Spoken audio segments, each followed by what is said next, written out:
Tapi kita bisa menggunakan gadget kita kan, yang kita install dengan Google Map, itu sudah cukup teliti. Nah, artinya sensor 3D itu menjadi barang wajib ya, barang yang wajib ada di setiap entity yang kita amati ya, kita perlukan untuk dipositioningkan ya. Termasuk mungkin kita sendiri, saya punya gadget ya, yang kalau kita tidak hati-hati memanage, maka sebetulnya kita sedang memberikan informasi ke siapapun di dunia ini bahwa kita berada di mana kan, ya, posisi longitude latitude, ya, kemudian ketinggian juga bahkan ya. Dan kalau digabung dengan global map, maka akan dapat diketahui sebetulnya apa yang sedang kita lakukan ya, dan seterusnya. Nah, ini menjadi menarik kalau ke arah sana nanti. Oke, jadi materi itu yang saya maksud ya, nanosat. Dan ini akhirnya mengerucut ke satu pembahasan secara global, yaitu sensor-sensor yang terkait dengan environmental ya. Baik.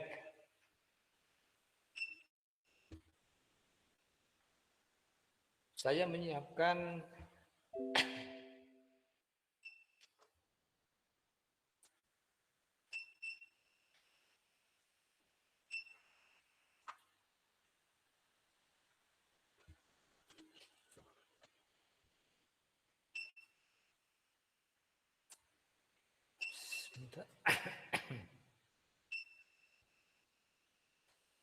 materi-materi yang terkait di separuh minggu terakhir itu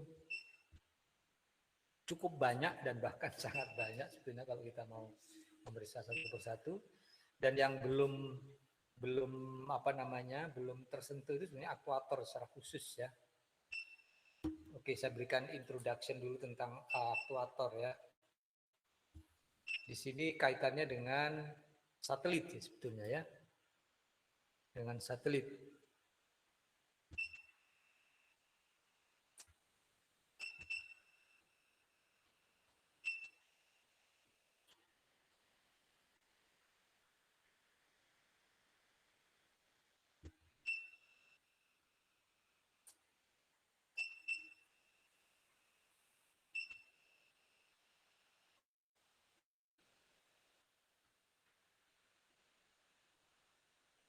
Ini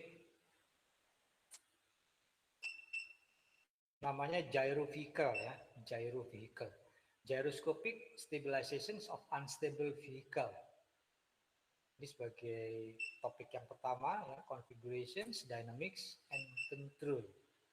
Ini diterbitkan publikasi oleh Stephen C. Spry dan R. Girard itu tahun 2008. Ini pernah menjadi topik riset ya di lab saya yang dikerjakan oleh mahasiswa D4, kemudian pernah juga sebagiannya jadi single actuatornya itu digarap oleh bimbingan saya S2, sudah lulus juga ya, di TENS, itu menggarap tentang cube stabilization ya, positioning ya. Itu menggunakan apa? Ini prinsipnya adalah gyro. Gyro itu adalah satu cakram yang memiliki massa yang diputar dengan seperti gasing ya. Jadi gasing itu kan kalau tidak berputar dia tidak akan bisa tegak ya. Kemudian kalau diputar dengan kecepatan tertentu, minimal kecepatan tertentu, dia akan memiliki satu gaya atas yang seolah-olah menarik body itu untuk menjaganya tetap berdiri tegak gitu ya. Ada yang pernah bermain gasing di sini? Ada? Gasing ya, bukan yoyo ya. Sebenarnya mirip gitu ya. Yoyo itu, kalau yoyo itu kan dia berputar dengan sumbu horizontal gitu ya, sehingga dia stabil di situ ya. Tapi ini gasing itu berputar pada sumbu vertikal, jadi dia apa namanya? Saya punya yoyo, punya gasing di sini, enggak di lab, ada di lab ya. Biasanya saya demokan itu untuk materi ini. Jadi intinya adalah membuat ini yang dimaksud dengan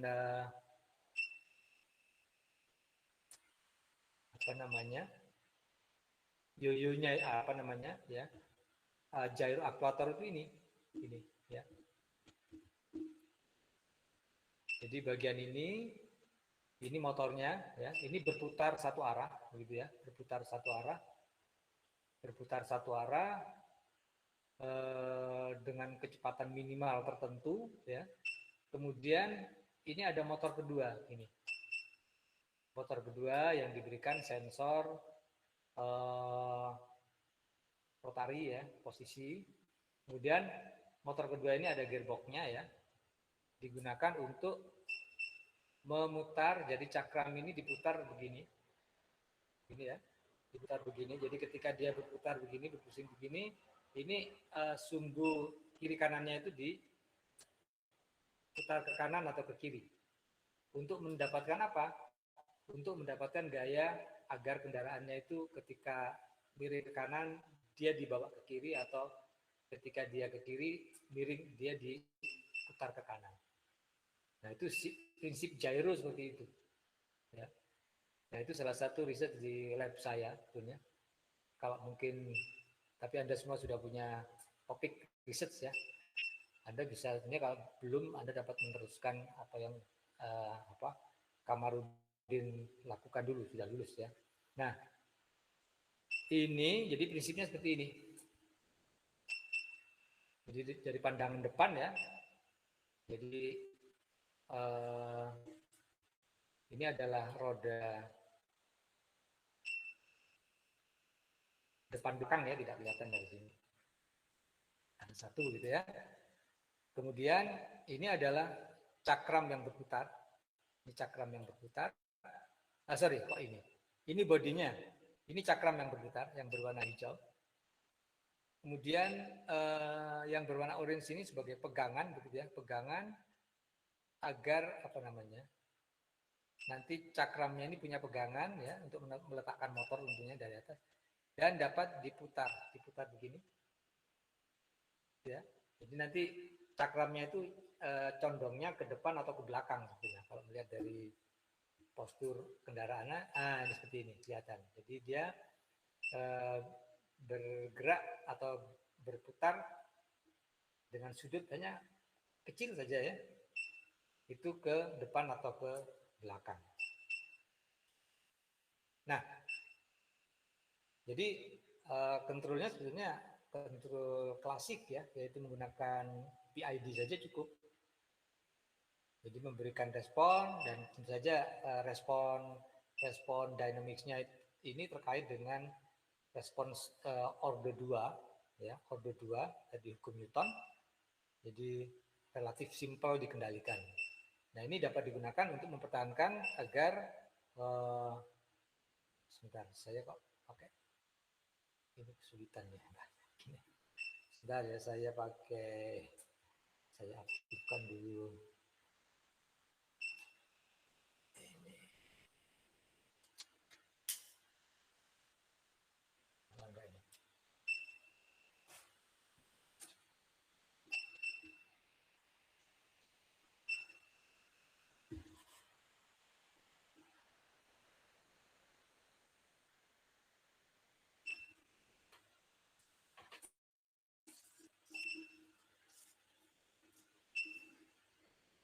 Oh, nggak nyala ini.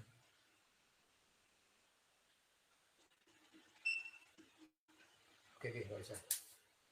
Karena atas nggak usah. Jadi dengan aktuasi seperti ini ya akan membuat 1 derajat kebebasan ya, kiri kanan tentunya ya, untuk menggerakkan. Jadi ini sebenarnya kendalinya ya 1 derajat kebebasan untuk mendapatkan gaya tarik kanan atau kiri terhadap arah. Jadi kalau sepeda ya, kalau Anda mungkin pernah masuk lab saya, ada di situ modulnya sepeda. Jadi kalau diterapkan di sepeda motor itu nanti kalau Anda berhenti di traffic light, Anda nggak perlu menurunkan kaki ya. Anda nggak perlu menurunkan kaki, jadi kaki tetap di atas. Ya, walaupun rodanya 2, Anda nggak akan terjatuh karena akan dijaga oleh gyro aktuator ini. Ya. Oke.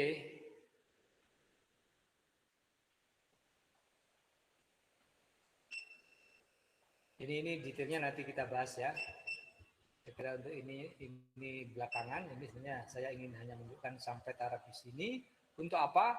Yaitu untuk bahwa di dalam nanosat, ya, di dalam nanosat itu membutuhkan apa yang disebut sebagai gyro aktuator. Untuk apa? Untuk positioning ya pada saat orbital. Terutama ketika bahwa di satu kawasan satelit ini harus mengarahkan antenanya ke bumi. Ya. Ini kalau kita lihat contohnya di sini, ini antenanya yang ini. Kemudian ada juga di bawah, kemudian di sini. Dan yang kedua, jika payloadnya itu adalah kamera, ya, maka aktuator gyro ini digunakan untuk menggerakkan bodi dari satelit ini sehingga kameranya mengarah ke titik yang ingin diamati. Ya, jadi tentunya ini sangat presisi. Jadi misalnya seperti kalau Anda tahu film-film ini ya, film-film Hollywood ya, pengamatan dari satelit itu ke arah timur tengah gitu ya. Ya memang banyak apa namanya percobaan itu dilakukan di situ ya, karena kan tidak terhalang ya, di guru itu bisa mengetahui kendaraan yang diduga yang akan disasar ya, dan mengikuti kendaraan itu ketika bergerak. Nah itu berarti dengan jarak satelit yang ribuan kilometer ya, dengan bumi yang berputar, dengan satelit yang juga mengikuti karena mengorbit bumi, dia harus mengarahkan kameranya ini ya, mengarahkan kameranya ini ke arah objek yang bergerak. Jadi bergeraknya mobil di gurun itu bergerak relatif terhadap bumi yang berputar, satelitnya ikut berputar karena mengorbit, ya kan? Kemudian heading angle daripada kamera yang ada di satelit itu digerakkan sedikit demi sedikit, sangat presisi, sehingga dapat mengikuti objek atau mobil yang berjalan di atas gurun. Dan tentu saja itu berarti kan di zoom, ya. Ketika di zoom seolah-olah kamera itu ada hanya sekitar kurang dari 1 kilometer dari objek. Berarti kan di zoom berapa kali? Kalau misalnya ketinggian satelitnya 1000 km, maka kurang dari 1 km berarti di zoom secara optikal 1000 kali. Ya, 1000 kali. Nah, ini satu kesatuan gerak di mana sensor ya. Sensor, apalagi di situ juga kalau Anda lihat ya, juga sudah diterapkan yang namanya object tracking. Jadi kalau sudah objeknya dikunci, maka diumpan balik ke satelit ya, melalui kontrol apa namanya tracking tadi, sehingga kameranya itu mengikuti kemanapun objek itu pergi. Anda bisa bayangkan bagaimana mengendalikan itu semua, menjadikan satu satuan. Ya, jadi objek bergerak, di tracking, didapat, pertama dikenali ya, di recognize, setelah oke, diketahui, kemudian fiturnya sudah diekstrak ketemu, dikunci. Nah, berikutnya ketika dikunci maka feedback kembali ke controller untuk mengendalikan bagaimana kamera itu mengikuti objek itu bergerak.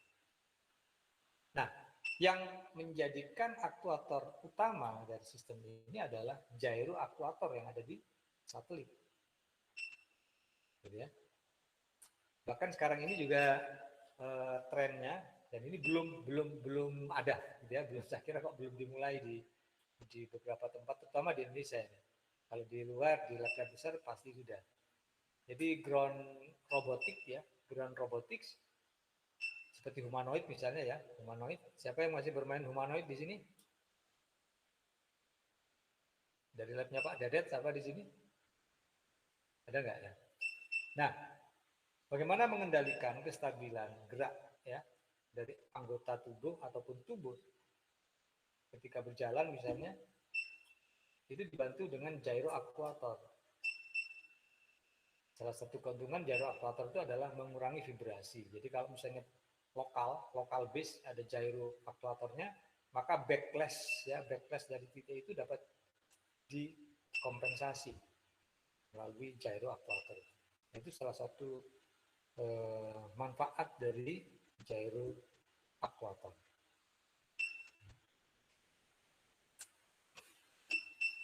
Oke, saya lanjutkan sedikit tentang cerita ini tadi ya.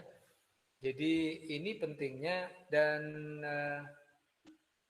berbicara tentang manfaat ya, nanusat ini apakah bermanfaat? Karena sampai dengan taraf sekarang ini yang bisa memberikan manfaat itu yang satelit-satelit besar. Jadi nanusat itu walaupun ada gitu ya, tapi tidak banyak, tidak sebanyak misalnya satelit besar. Jadi belum ada kontribusi kontinu ya dari model nanusat ini untuk menghasilkan misalnya seperti yang berbasis komersial ya, berbasis komersial. Misalnya seperti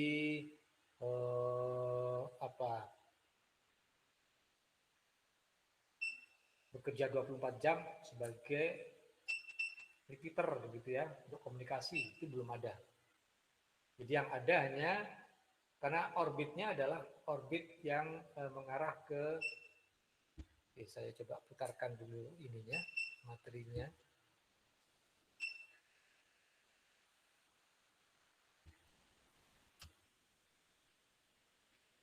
Ada bayangan ya sebentar.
Jadi kalau dilihat dari satu tempat ya di angkasa, ini satelitnya itu mengorbit dengan arah utara selatan.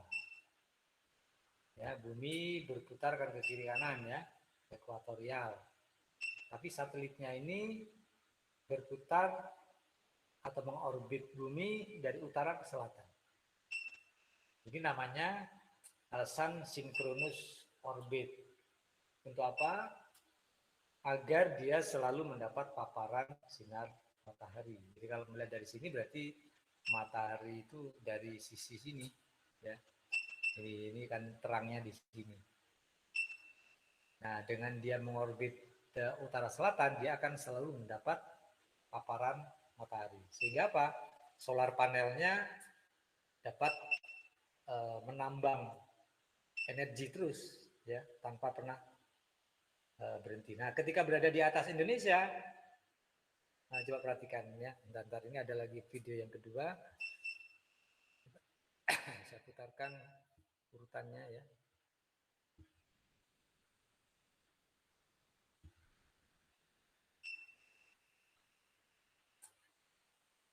Nah, ini ya. Kita melihat dari arah kiri kanan. Ini matahari di atas ya, matahari di atas. Nah, ini namanya berputar-putar, ini tumbling, dibiarkan tumbling. Tumbling itu tidak terkendali itu arahnya. Ya, jadi gyro aktuatornya diistirahatkan ya. Tapi ketika berada di satu kawasan yang akan disasar untuk dilayani begitu, maka antennya ya, antennya ini diarahkan ke kawasan ini, kawasan Indonesia ya. Nah, ini kan antennya mengarah ke kawasan Indonesia. Begitu. Kalau sudah selesai, ya dilepas kontrolnya. Jadi kalau, nah itu ya, nah itu sedang apa? Sedang positioning ya, gyronya aktif.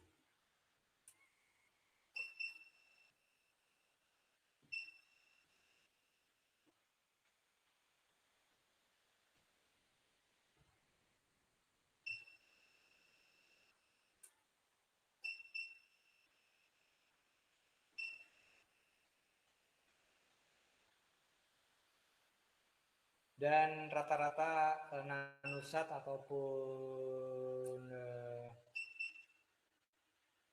mikrosat ya, seperti punya 8A1, A2, dan A3 yang sekarang mengorbit ya, itu A2 itu ya, terutama yang A2 yang masih beroperasi, artinya begini, dia sudah lewat masa tugasnya, jadi tugasnya itu 4 tahun ya, 4 tahun atau 3 tahun ya, tapi sampai dengan tahun kelima itu masih mengirimkan data. Ini yang luar biasa ya, mengirimkan data, jadi tidak mati ya. Itu apa kuncinya? Kuncinya adalah pertama ya komponen dibuat sedemikian rapinya begitu ya. Kemudian solar panelnya ternyata masih mampu menambang energi dari matahari. Baterainya masih bertahan gitu ya. Jadi kalau misalnya Anda motor Anda itu baterainya, akinya itu bertahan berapa lama biasanya? Anda pernah ganti aki? Kalau misalnya pernah beli motor dari baru, berapa tahun Anda ganti aki?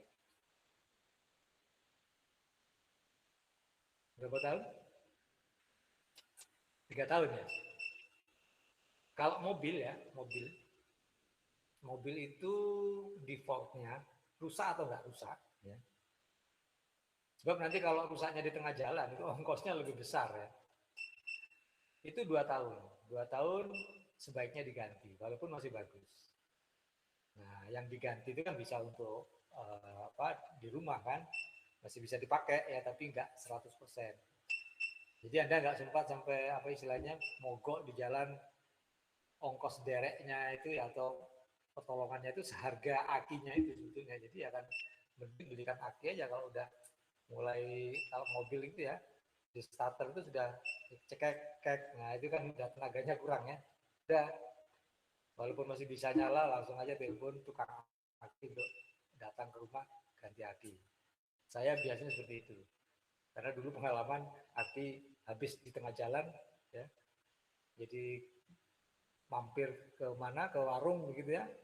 Setelah itu mau pulang nggak bisa di starter. Waduh, ini. Nah, itu ongkosnya untuk mencari bantuan itu seharga beli aki baru. Ya, aki baru paling, kalau mobil itu ya sekitar 600 sampai 800 ribu ya. Baik. Ada pertanyaan sampai di sini? Gyro aktuator.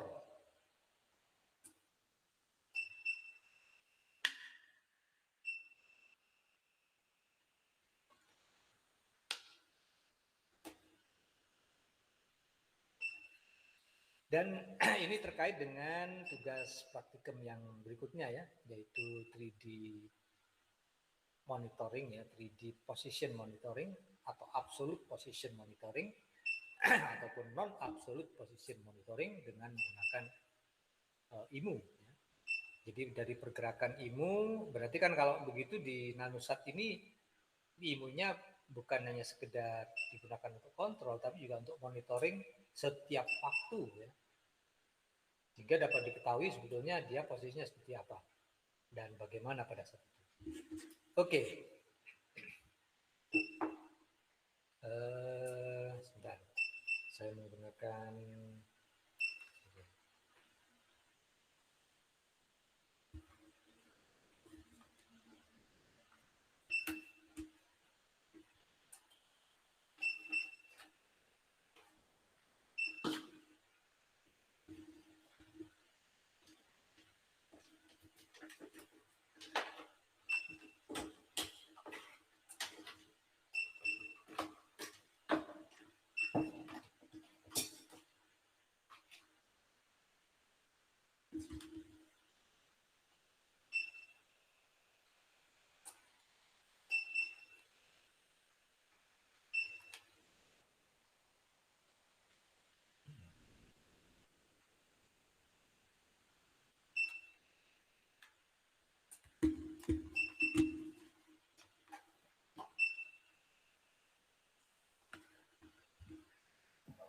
Permisi Pak, boleh bertanya? Ya. Untuk penggerak aktuator gimbalnya ini apakah ada perhitungan khusus atau bagaimana Pak? Karena kadang kan kalau kita bikin misalkan standing box gitu ya Pak, atau kotak yang bisa berdiri itu kan kadang kayak kita merasa kuat apa enggak ini aktuatornya untuk menstabilkan gitu. Ya, ya tentu saja ada perhitungannya ya. Untuk detailnya nanti Anda bisa coba buka apa namanya bukunya Kamarudin ya di pustakaan ya. Itu detail perhitungannya. Ada sebenarnya penjelasan tadi tapi tadi belum saya jelaskan. Sebagai pegangan begini ya. Bayangan kalau orang praktikal itu kan lebih suka membayangkan physically dulu ya, daripada teorinya ya.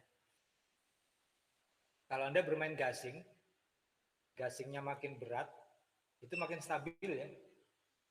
Kena gangguan itu kan nggak gampang roboh kan? Iya Pak. Nah, karena apa? Momentumnya besar.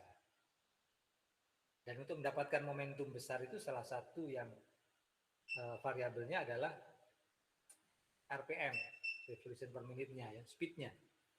Jadi makin tinggi speed-nya, maka momentumnya makin besar. Sehingga gaya angkat, gaya tegaknya itu makin besar. Sehingga gangguan-gangguan yang simpel itu dapat dengan mudah dikembalikan ke tengah. Jadi intinya sebenarnya seperti itu. Jadi perhitungannya, ya perhitungan nanti speed dan inersia. Nah, intinya menariknya, ini nanti akan saya juga putarkan, tapi saya gunakan ini dulu.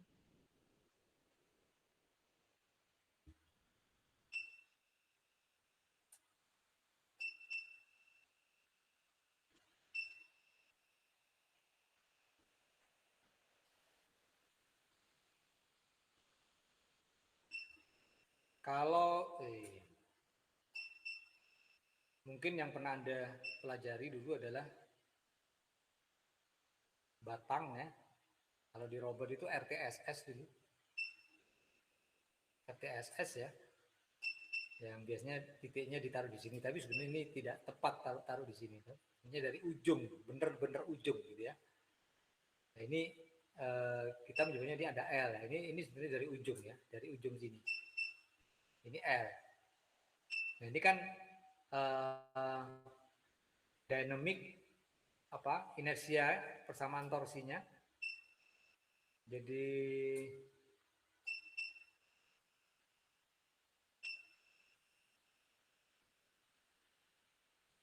torsi yang nanti akan dihasilkan ya, terhasil sama dengan inersia momen putar dikalikan dengan kecepatan kan, ya. Nah, untuk ini persamaan torsinya adalah ini IMP itu setengah, masih ingat setengah ml, setengah itu berapa ya? Setengah ml kuadrat, ya. Ini L ya, M-nya jadi ini punya massa. Nah, kalau misalnya objeknya ini diputar ya, di titik tengah, ini kesamaannya lain lagi. Anda bisa buka buku-buku fisika ya tentang referensi ini. Saya lupa angkanya persisnya ya. Nah, kemudian jika Anda juga membuat bentuk kayak kok gak bundar ya.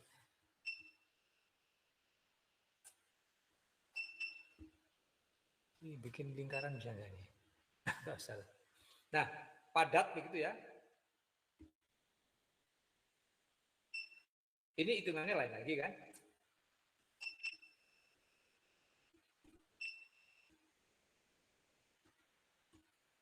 Nah, kalau untuk gyro, ya, gyro, beberapa contoh yang pernah saya juga buat, itu untuk memperbesar IMP, saya bikin seperti ini.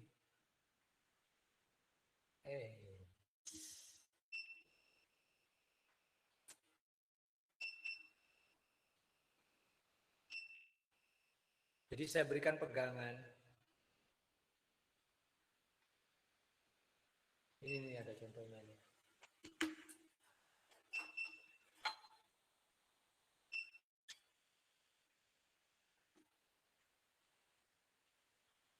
Ini ya.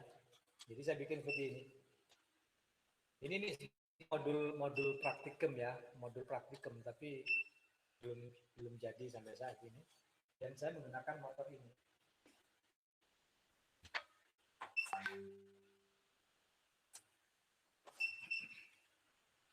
Jadi ini motor brushless ya, motor brushless. Ini belum saya sesuaikan, ini mungkin harus di edit ya, 3D drawingnya, kemudian dipaskan dengan ini. Ini kayak menurut speknya ini cukup kayaknya. Ini diputar dengan RPM sekitar cukup 800 ya, 800 RPM.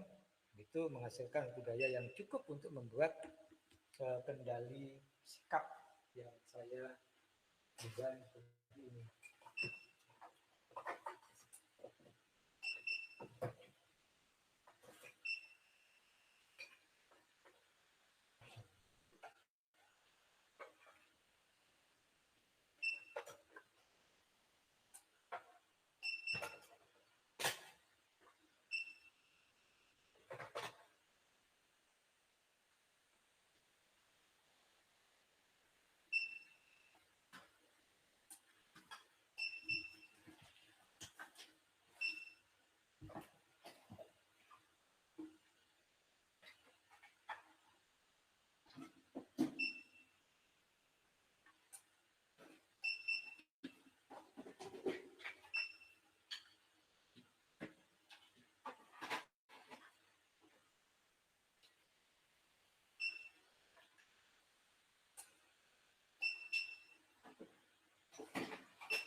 Ini sebetulnya materi praktikum ya, menggunakan MATLAB Simulink dulu.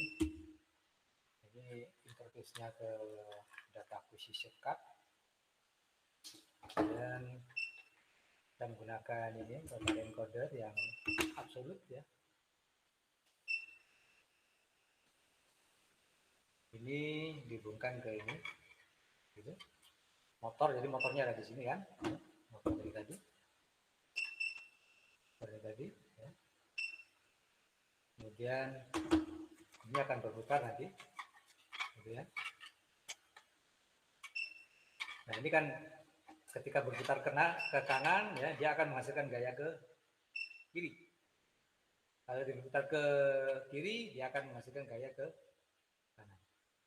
Ya. Nah, ini salah satu dari aplikasi yang namanya kendali berbasis gyro. Jadi nanti akan tegak terus ini, ya akan tegak terus. Kalau untuk equations of motion-nya untuk batangnya ini seperti pada inverted pendulum. Kalau pendulum kan begini ya. Jadi kan stabil ya, kondisinya stabil ya. Dibiarkan stabil. Tapi kalau inverted gimana? Kalau dibiarkan dia akan ke bawah. Ini harus dikendalikan. Jadi prinsipnya itu sebenarnya. Hanya kalau untuk yang tadi vehicle, maka cakramnya diputar ke satu arah tertentu, tinggal nanti kendalinya adalah pemegangnya ini. Ya. Jadi kemana arahnya untuk menghasilkan gaya agar kendaraannya ini tertarik ke kiri atau tertarik ke kanan. Sehingga nanti kalau sudah stabil dia selalu akan tegak. Nah ini juga penting ketika nanti di dalam kontrol ya. Kan sekarang kan walaupun saya nggak begitu setuju dengan bahwa kendaraan yang ordo aktuatornya wheelnya itu makin sedikit kemudian makin sempit space-nya begitu ya. Saya sih nggak seberapa setuju. Masa ya sejauh itu ya, yang kan banyak sekarang kendaraan yang Segway itu, kalau Segway oke lah ya, Segway itu memang kiri kanan kan ya, tapi ada juga yang satu roda kan, satu roda. Jadi kalau satu roda itu berarti kendalinya juga sama, dia seperti pada hanya kiri kanannya ya, kiri kanannya itu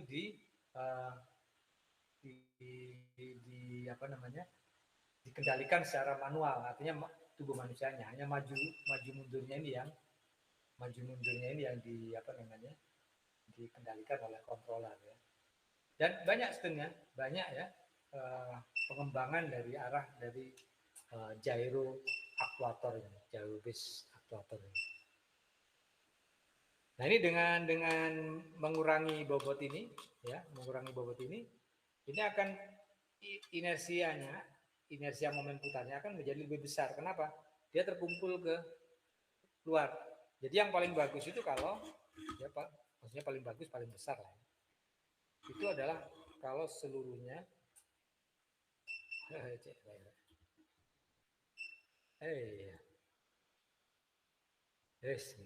pokoknya seluruhnya ada di luar gitu ya.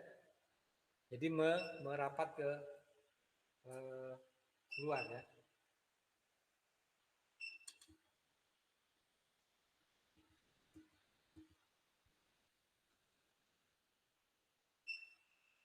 Jadi perapat ke sini.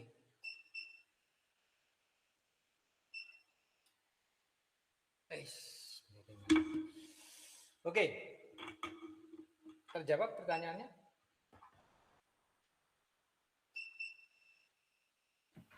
Lumayan memberi pencerahan, Pak. Sudah tercerahkan. Baik, jadi perhitungan utama sebetulnya ada di inersia momen putarnya dari objek ya. Dari objek disknya itu yang pertama. Jadi kalau misalnya ruangnya terbatas, bagaimana Anda mencari material yang lebih berat ya masanya. Jadi ini selain ini kan massa ya, karena ini kan massa ini terpengaruh oleh materialnya apa, logam apa yang paling berat misalnya. Nah, tentu Anda bisa tentukan nanti. Ya, tentu saja kemudian adalah kepresisian karena itu kan barang berputar ya. Jadi harusnya bebas terhadap unbalance. Jadi kalau nggak balance itu nanti akan terjadi vibrasi. Nah kalau sudah vibrasi ya tentu saja bisa merusakkan atau merontokkan perangkat-perangkat yang lain ya.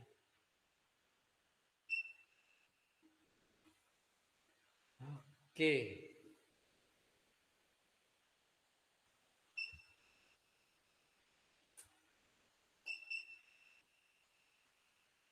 Oke, saya lanjutkan sedikit tentang tentang ini ya, tentang gyronya.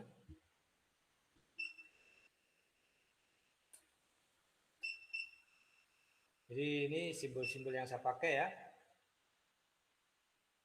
B1 itu adalah gaya tarik atau gaya dorong dari vehicle maju mundur. Kemudian C3G3 yaitu vektor yang terkait dengan ini.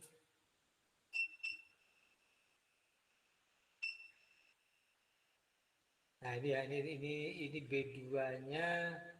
B2-nya itu ke arah ini, ke arah samping, sorry, bukan ke arah.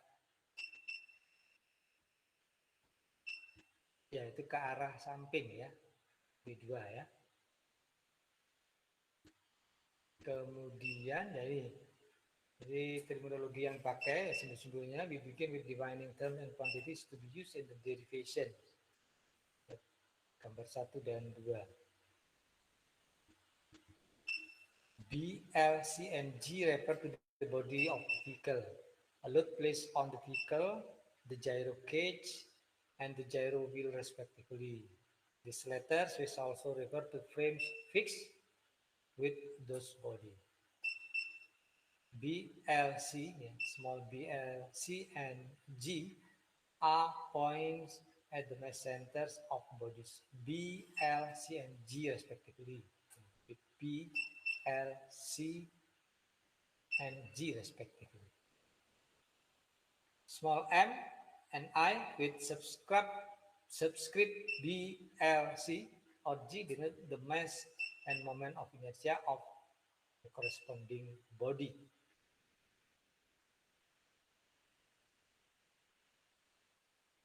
Ini bacanya apa nih? Theta ya.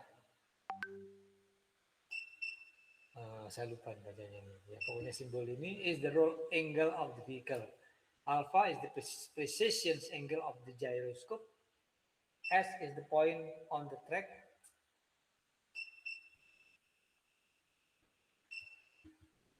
Is the point on the track at the midpoint of the track segment defined by the contact points of the front and rear wheel of the vehicle. S accent is the speed of this point. C accent is the vertical component of vehicle rotation. This is determined by vehicle speed and track curvature. R is the track radius of curvature. Okay, here C and G refer to the body of the vehicle. Dan ini lanjutannya. H is the distance from the midpoint of the wheelbase line, the line segment between the contact points of the front and rear wheel to the tracks. This is a function of wheelbase and radius of curvature. H equal to R minus dan seterusnya itu. Itu bisa dicek nanti ke gambarnya ya. Oke, ini daripada saya hanya sekedar membacakan. Jadi ini langsung saja kalau Anda misalnya nanti menghitung ulang, tuliskan kembali equation ini ya. Kemudian pahami maksudnya ya. Oke, kemudian nah itu ini kinetic energinya ya. Kinetic energinya tadi yang saya sebut kinetic energi itu nanti terkait juga dengan mass bentuknya seperti apa. Jadi inersia momen putar ya. Jadi kalau misalnya dia benda rigid ya dia setengah mv kuadrat kan begitu ya. Tapi kalau misalnya dia punya bentuk struktur seperti apa, nah pastikan bahwa equation-nya ketemu ya. Ya, itu catatan dari gyro actuator. Kemudian coba saya bukakan lagi mungkin materi yang bisa membantu.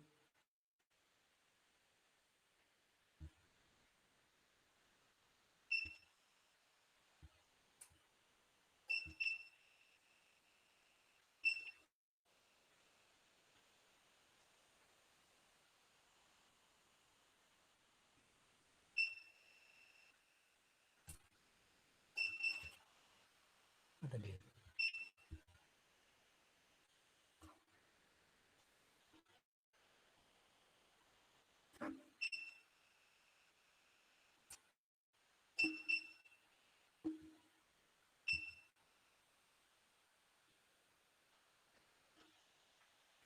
Ini materi juga yang saya gunakan ya. Ini saya ambil dari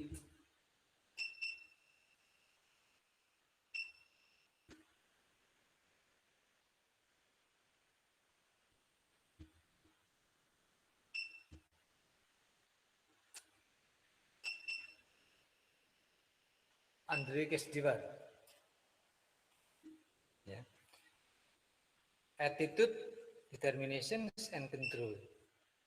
Jadi ada dua di sini, yaitu determinations dan control. Ya. Saya coba ke ini dulu.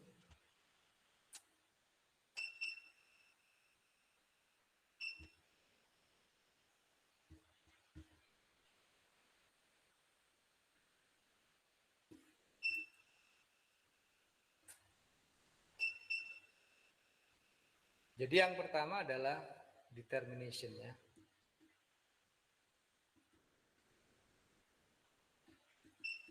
Determine, mendapatkan ya. Kemudian yang kedua adalah control. Berarti sebetulnya ini adalah dua yang saling beriterasi ya. Determine itu berarti bagiannya sensor sebetulnya. Setelah diketahui digunakan untuk apa, dikembalikan dalam bentuk control. Ya. Jadi attitude determination jadi mendapatkan ketinggian dan posisi. Ya. Posisi ini berarti juga longitude, latitude. Juga arah hadap. Jadi kalau misalnya sudah menentukan satu titik hadap dari satelit, ya, mana arah antennya atau mana arah kameranya itu sebagai heading angle gitu ya, maka nah itu yang digunakan sebagai dasar untuk pengendalian sikapnya. Nah kemudian dari dua hal ini sebetulnya ini terkait langsung dengan apa yang dibutuhkan. Kalau di sini adalah sensor, di sini ya sensor. Yang ke atas ini adalah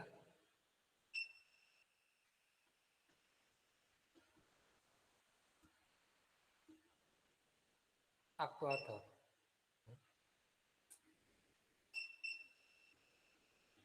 Jadi control outputnya adalah bagaimana mengaktuate sikapnya tadi. Di sini kan attitude ya yang dicari.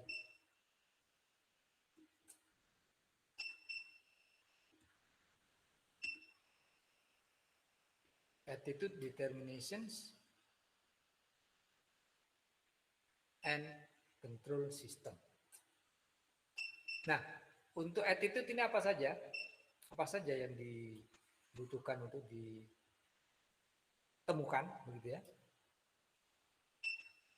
Jadi attitude ini adalah tadi saya sebut yang pertama adalah altitude.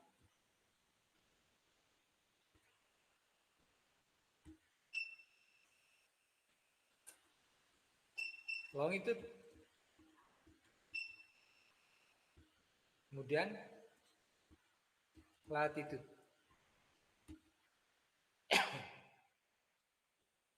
Tambahannya adalah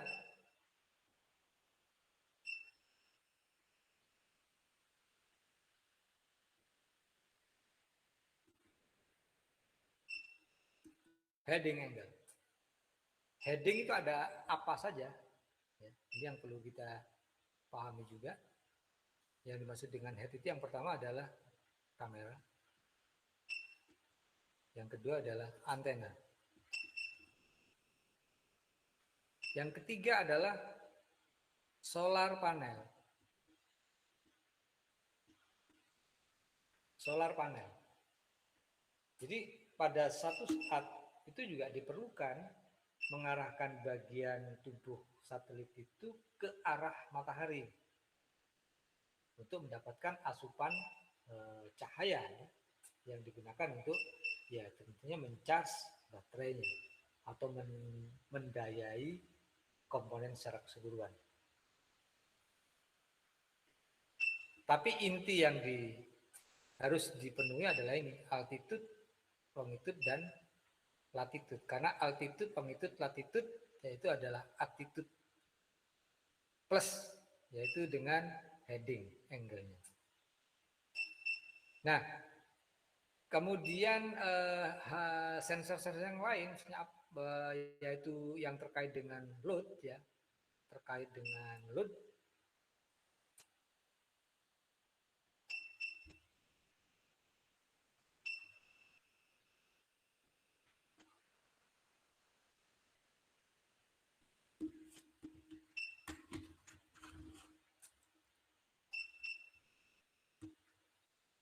Yaitu misinya, ya,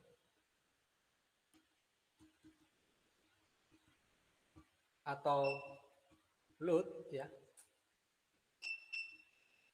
Di atas ini sudah saya sebut salah satunya.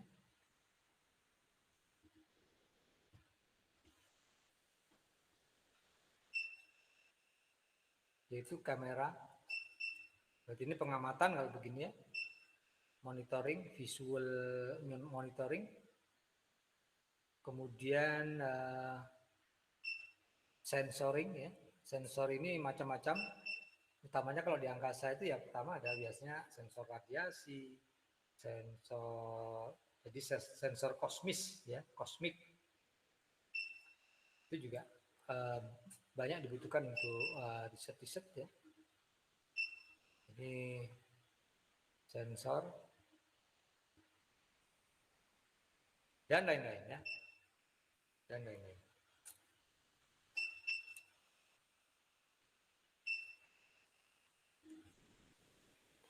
Nah, kalau begitu, ya, bahwa sensor-sensor yang bukan terkait dengan attitude atau sikap, dapat dikatakan bahwa sensor-sensor itu terkait dengan payload atau load, ya. Jadi ini mission atau load ini biasanya ditulisnya juga sebagai payload, ya. Beban yang harus ditanggung atau tugas satelit itu dapat dibaca dari sensor yang dibawanya. Jadi kalau misalnya dia ini salah satu sensor yang dipakai juga untuk penentuan posisi, itu adalah sensor bintang, ya, star sensor. Jadi mendeteksi adanya lokasi bintang, dan di situ juga dikemas dengan menggunakan fitur pattern recognition dari image processing yang didapat, yaitu seperti Anda tahu bintang itu kan ada yang membentuk pola, ya, Aquarius, apalagi Merkurius, gitu ya, dasar untuk menentukan posisi. Jadi kalau pelaut zaman dulu yang hanya punya kompas alatnya, ya, jamnya pun juga jam manual, maka ketika dia melihat bintang di malam hari, posisi di suatu tempat, dia dapat menentukan saya berada di mana di muka bumi ini. Ya, itu yang dimanfaatkan ilmunya. Oke.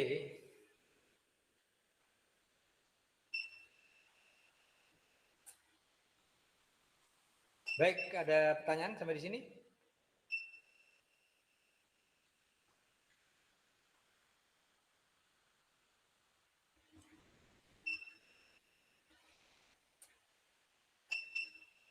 Baik, kalau tidak ada pertanyaan, ya, untuk materi hari ini saya cukupkan, tidak menjelaskan lebih detail.